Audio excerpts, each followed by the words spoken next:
Bonjour à tous, bienvenue sur SVM6. Donc pour ce tutoriel numéro 5, il me semble, on va voir comment réaliser des pales pour un réacteur, puisque je vous ai dit que je vous donnerai toutes les indications pour faire les parties les moins faciles d'un avion. Donc on va s'amuser à faire les pales avant de passer donc à la modélisation de l'habitacle, donc créer des formes dans l'habitacle. Donc je me suis amusé à en faire plusieurs, hein.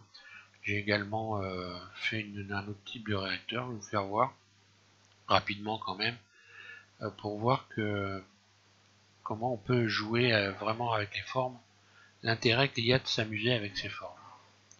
Donc je passe sur une autre fenêtre. Voilà, on va voir dans ce tuto également comment animer les pales du réacteur, hein. Et puis voilà, par exemple, quand on joue avec les formes, on peut faire beaucoup de choses sympas. Donc ça peut ne pas plaire aussi, hein. Là, je me suis amusé à rajouter des clés de forme. Et puis voilà, vous avez les nouveaux réacteurs, réacteurs de l'an 2000. Voilà. Donc c'est parti, je vais vous expliquer comment vous pouvez réaliser des pales comme ça. D'une certaine façon, puisque l'important c'est que quand vos pales tournent, en réalité, si vous joignez les pales, juste pour vous donner un détail qui est important, si vous tentez de joindre les pales, bien simplement quand vous ferez une animation, vous ne les verrez pas, les pales, vous les verrez à peine, elles seront à peine, vous pourrez à peine les distinguer dans une animation. Donc je passe aux explications. Voilà, donc je vais aller assez doucement pour que vous puissiez donc bien suivre le truc, puisque c'est pas très compliqué, mais si vous voulez aller vite, croyez-moi, c'est le meilleur moyen. Pour ajouter un cercle, ceci, vous mettez en but dessus, mode edit. Là, vous allez désélectionner en damier. Une fois que vous avez désélectionné en damier, vous allez supprimer ces vertices-là, puisqu'on va faire des pales qui sont totalement individuelles les unes des autres. Donc, vous faites X et vous supprimez les vertices. Il vous reste donc tous ces vertices-là. Lorsque vous faites A, voilà ce que ça donne. À partir de là, je vais faire une extension de surface, extrude.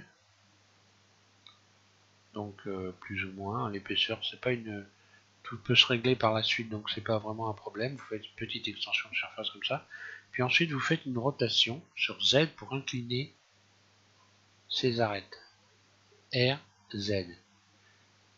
Puis vous inversez la sélection.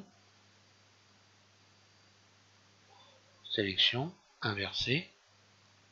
Et là, vous allez faire une extension de surface sur Z, encore une fois, extrude. Puis RZ. De manière à obtenir ceci. Et ça va, quand on va avoir subdivisé nos pales, ça va nous donner un arrondi, non, la courbure d'une pale. Donc là, une fois que j'ai fait ça, comme j'ai retiré la moitié de mes pales en retirant les vertices au début, je vais directement doubler cet ensemble-là. Sinon, je n'aurai que la moitié des pales que je veux obtenir. Donc, je vais faire Shift D, mode Edit, je sélectionne tout. Shift D, je duplique. Rotation sur Z, R, Z. Et là, vous venez faire en sorte de bien positionner, de bien centrer toutes vos arêtes. Donc là, on voit qu'il faudra que je fasse une nouvelle rotation sur Z, RZ, et que je place ça bien au centre. Voilà. Évidemment, plus vous aurez fait ici, vous aurez fait des extensions qui seront larges sur cette arête-là, évidemment, plus vos arêtes seront larges. Donc, encore une fois, tout ça peut se régler. Donc là, ça va permettre de centrer toutes les pales, de retrouver toutes les pales. Ensuite, je vais mettre en vue de dessus. Et puis, je sélectionne tout. Et là, je vais faire une extension de surface en mode barycentre. Ce qui va donc extrude surface, on va voir après. Ce qui vous fait donc vos pales. Je vais voilà, si je voulais faire tout carrément comme ça. Voilà.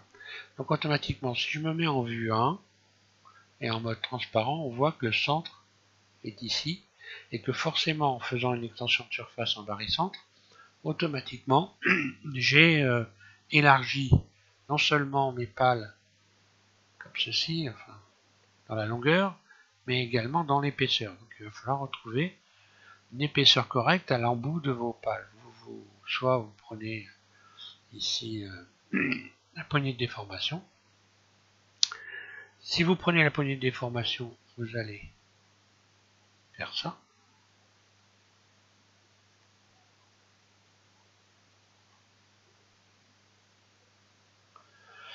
Si je reviens en arrière, vous pouvez également, en arrière, voilà, je pourrais également utiliser le mode ici individuel et revenir faire une surface à l'embout, ce qui vous produira donc ceci. La courbure sera beaucoup moins plate, mode transparent, surface.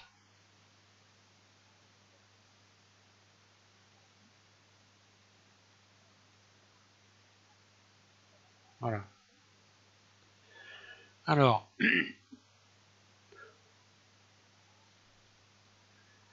voilà, donc maintenant on va pouvoir subdiviser tout ça et puis on va aller voir ce que ça donne. Donc, je vais commencer par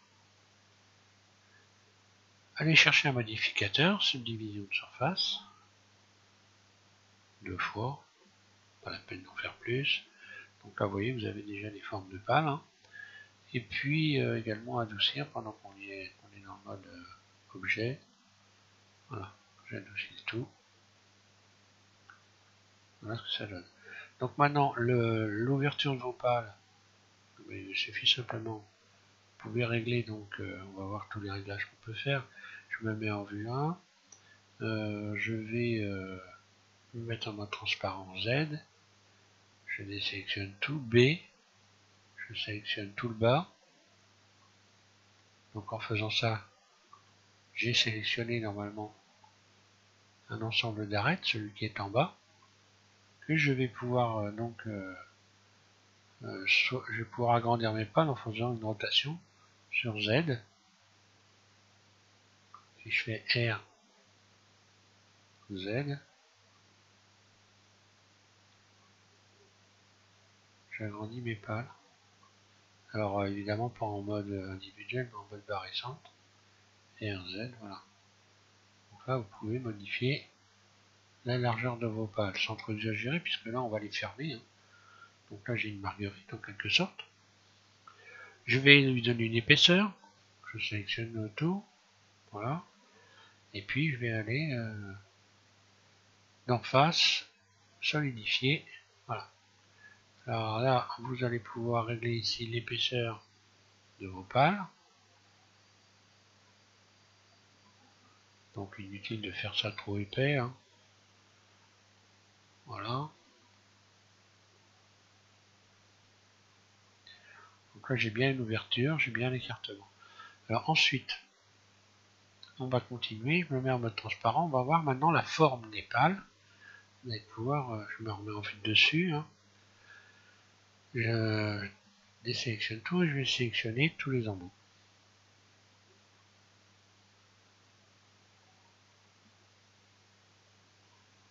Là encore une fois, extrude surface. Donc ce qu'il se passe, j'ai donc agrandi ici ces pales et je vais pouvoir faire une rotation. Donc déjà revoir la largeur mais en mode individuel, origine individuelle, surface, pour pas avoir des pales. Puis je peux faire une rotation en mode barycentre. rotation, par exemple.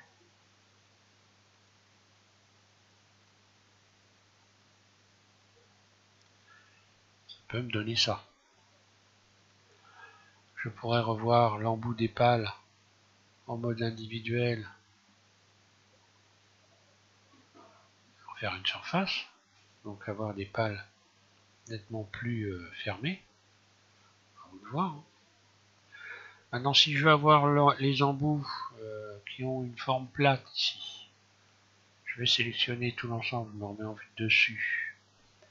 A, puis Z, puis C. Donc là, vous voyez que les embouts sont pas plats. Maintenant, si je fais en mode barycentre, extrude surface, mais cette fois-ci très légèrement, j'ai les embouts de mes pales qui deviennent plats.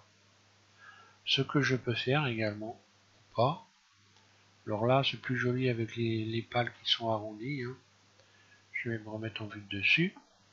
Donc là, si je faisais tourner mes pales dans ce sens-là, on voit bien que en termes de ventilation, ça aurait, enfin d'aspiration, puisque c'est fait pour aspirer de l'air, on aurait beaucoup de problèmes. Donc je vais être obligé de renverser mes pales. Je clique sur la poignée de déformation, transformation que vous voulez, sur la poignée rouge. Ici, ça correspond à l'axe X, il s'est décoché, hein, il s'est éclairé. Donc je vais aller sur X et à la place de 1, je vais faire moins 1. Voilà, donc là j'ai renversé mes pales.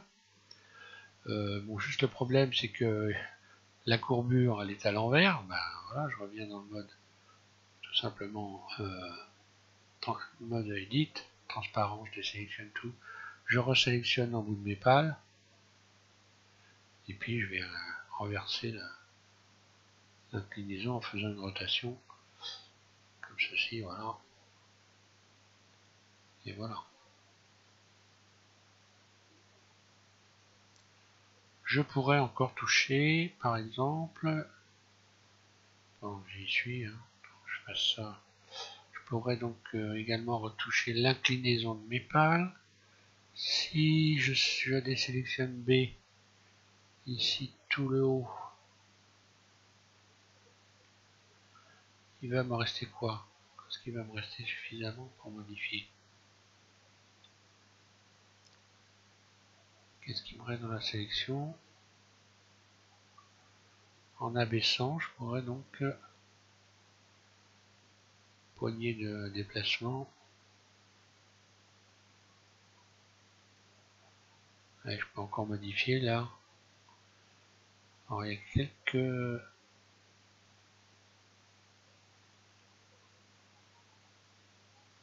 Vous voyez la forme. Alors il y en a qui ont cette forme là. Hein. J'ai déjà vu. Je peux faire éventuellement une rotation pour bouger l'ensemble.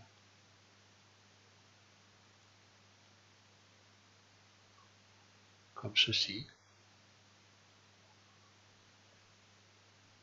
Alors j'ai fait une erreur, j'étais pas dans une vue axée, donc voilà ce qui se passe. Hein. RZ.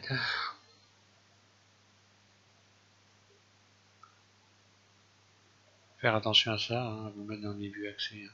Vous ne voulez pas avoir le même souci que ce que je viens de faire moi. Donc là voilà. Qu'est-ce que je pourrais faire encore? Je réfléchis pendant que j'y suis. Si je me mets en vue de dessus, je sélectionne cette fois-ci le centre, puisque là, on peut agir ici aussi, hein, on va voir ce que ça donne. Il faut bouger il faut s'amuser à bouger donc les éléments. Donc là, je suis toujours sur une rotation sur Z. Donc comme je suis en vue axée, c'est bon. Je fais une rotation dans ce sens-là. Bon, bah, alors évidemment, on ne fait que tordre les pales. Je pourrais essayer de faire modifier la surface. Ou en mode individuel, modifier la surface. Donc là, je vais faire des petites ouvertures. Ce qui peut être pas mal non plus quand on fait tourner l'hélice pour l'avoir. Donc rotation, oui, pour avoir pour voir un petit jour au milieu, pourquoi pas. Je vais me refaire une surface.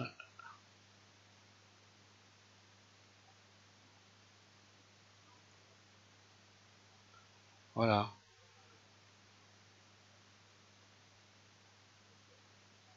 Maintenant, vous pouvez vous lancer dans les marguerites.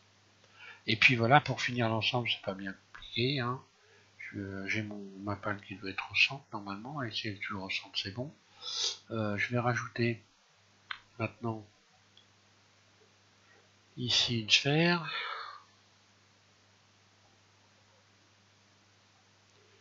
Et puis je vais lui donner une forme d'ogive, comme ceci.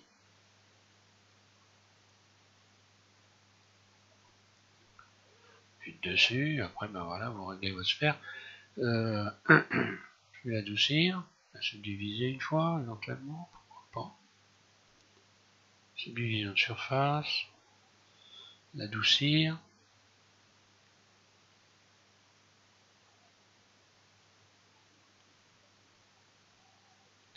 Donc là, je refais une surface, voilà, quand même pour que le... Puis ici, j'ai plus qu'à faire une découpe. Hein. V, CTRL L, X, vertice. Je sélectionne maintenant ceci, extrude. Puis extrude surface.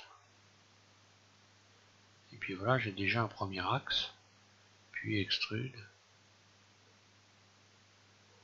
Voilà, après je peux retendre ici, rajouter des rayons. Fabriquer des pignons.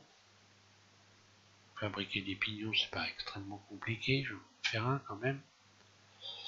Voilà, je vais sélectionner ça, extrude. Ensuite, je vais sélectionner, je vais quand même rajouter un rayon de ce côté-là, un rayon de celui de ce côté-là. Je sélectionne toutes les faces ici au centre. Je désélectionne en damier. Désélectionner en damier, j'obtiens ça. Maintenant en mode barycentre, extrude surface, une première fois légère, histoire de bloquer la base, puis une deuxième fois extrude surface. Donc là j'ai ces rayons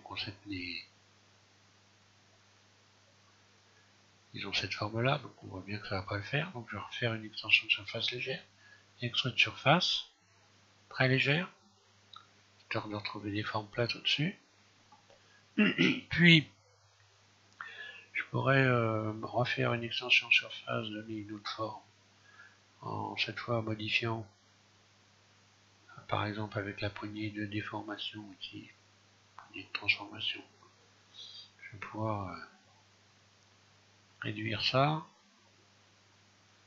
Et puis maintenant retendre tout ça en mettant en mode transparent.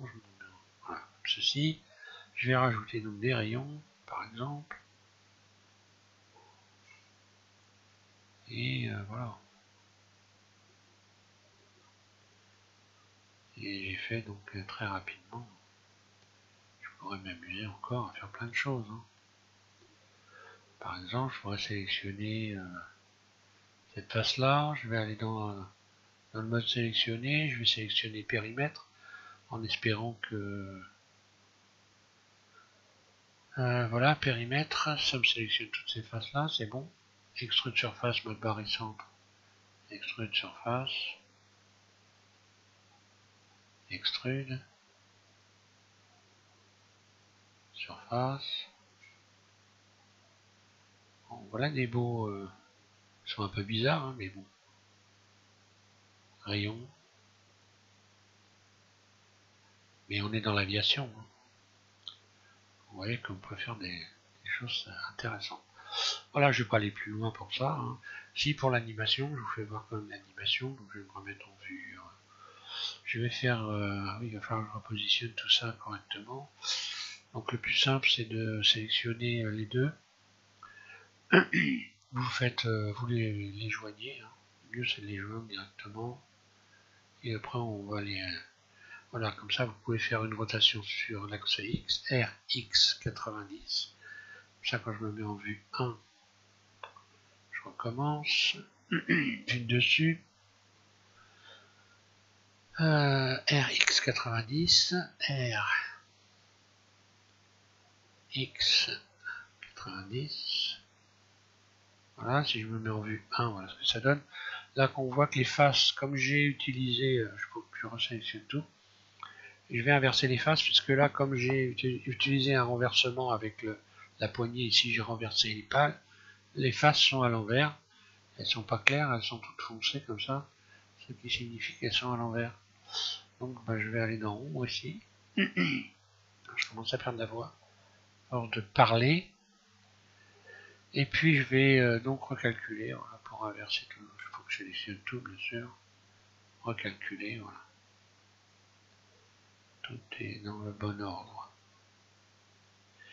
Donc je disais pour l'animation, bon ben, moi, je vais vous faire voir ce que j'ai fait.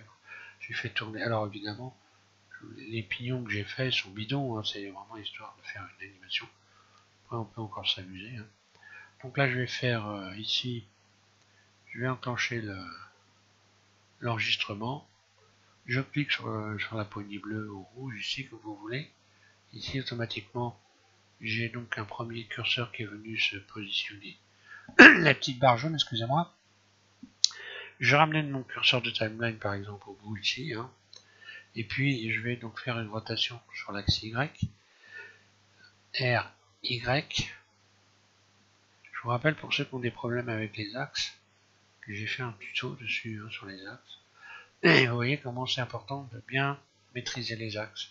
Voilà, donc là maintenant j'ai fait ça, donc quand j'ai lâché, j'ai fait tourner, j'ai lâché, ça a allumé ici donc un curseur. Voilà, ici j'enclenche l'animation.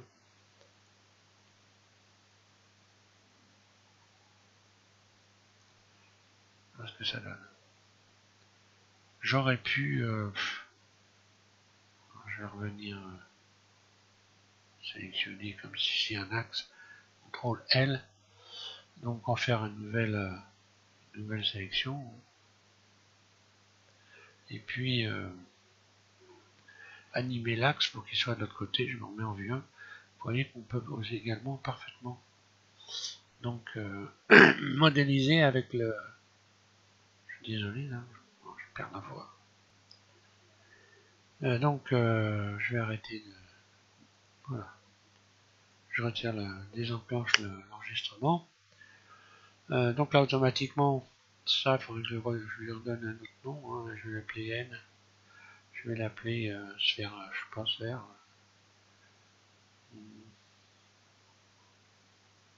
allez je vais l'appeler, je sais pas, G2, allez hop,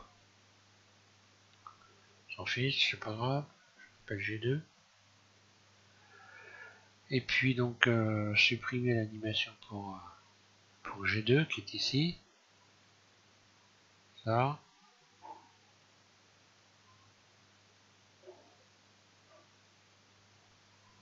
et puis celle-là, voilà, X, ah j'ai supprimé toutes les clés, donc voilà, bon. C'est pas grave, je vais dans ma barre, je vais recommencer très rapidement, je reviens donc ici dans la vue 3D, ça je vais le faire tourner, donc je réenclenche, ouais ça a tout supprimé, je ramène mon curseur timeline au bout, je réenclenche, disons que celui-là je vais faire tourner vers la gauche, donc rotation une fois R, donc R, Y, je vais tourner un tour comme ceci, et puis par exemple les pales de l'autre côté, c'est pareil, je fais donc je clique sur la poignée, je ramène mon curseur ici, rotation cette fois-ci je lui fais faire un tour dans elle dans le sens, ce qui fait que quand je vais enclencher l'animation, j'ai donc mon axe qui tourne dans un sens, une pale qui tourne dans l'autre, si vous voulez. Voilà, vous vous amusez à faire des animations comme ça, sympa. Voilà. Bon là, la pointe serait un peu, peut-être un peu grosse. Enfin voilà. Et puis donc, prochain tutoriel, cette fois-ci on s'amuse à créer des formes dans l'habitacle du coucou. Donc je vous invite à regarder le prochain, évidemment, il peut y avoir des choses intéressantes, hein. On va voir donc un peu comme on a fait pour les hublots, percer des ouvertures, donner des formes, des creuser, enfin voilà, je vais aller dans l'improvisation, je vais pas faire forcément la même chose ce que j'ai fait déjà. Là je peux le subdiviser et puis appliquer, hein. Également là, vous pouvez, enfin là pour la sphère c'est pas la peine de subdiviser beaucoup, hein. Voilà, appliquer, voilà. Donc je disais merci à tous et puis bonne modélisation et au prochain tuto sur la chaîne. Voilà, merci.